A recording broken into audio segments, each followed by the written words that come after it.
OBC case নিয়ে গুরুত্বপূর্ণ update. Kolkata হাইকোর্টে ওবিসি কেসের শুনানি ছিল।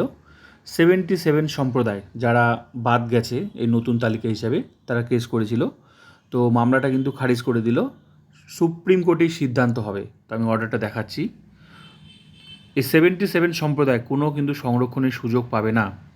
এবার এই 17% সংরক্ষণ নাকি 7% সংরক্ষণ পুরোটাই কিন্তু চলে গেল সুপ্রিম কোর্টের কাছে।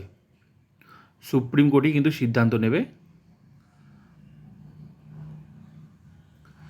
তো মূলত যে কেসটা হয়েছিল সেটা কিন্তু কলেজ সার্ভিস কমিশনের নতুন যে নিয়োগটা, মানে শুরুই হয়নি এখনও, সেটাতে এই ওবিসি 77 সম্প্রদায় সংরক্ষণ তো পাবে না, কারণ নতুন তালিকা, রাজ্য সরকারের নতুন তালিকা হিসাবে তো 77 বাদ।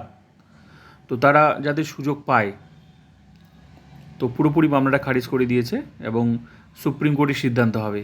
তো এর ফলে অন্যান্য যে নিয়োগগুলো, বিশেষ করে 2025 এসএলএসটি যারা রাজ্য সরকারের নতুন তালিকা, এই যে ওবিসি 77 সম্প্রদায় বাদ গেছে, তারাও তো এখানে আছে, প্যানেলে আছে, কেউ 19-এ আছে।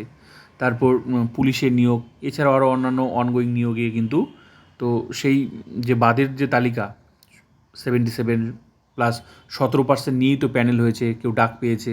তো এগুলো কী হবে পুরোটা কিন্তু এখন এই মুহূর্তে ভবিষ্যৎ, মানে পুরো ভবিষ্যৎটা নির্ভর করছে সুপ্রিম কোর্টের উপরে। এখন দেখার কী হয়।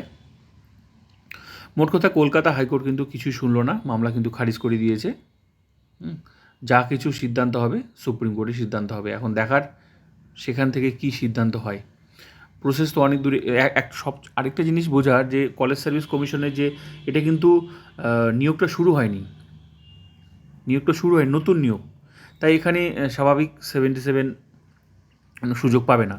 কিন্তু যেগুলো মানে অলরেডি, যেমন 2025 এসএলএসটি, এগুলো তো আগে থেকেই শুরু হয়ে যাওয়া, মানে অনেক প্রসেস কমপ্লিট হয়ে গেছে, শেষ পর্যায়ে, জাস্ট শুধু জয়েনিং করলেই ব্যাস হয়ে গেল।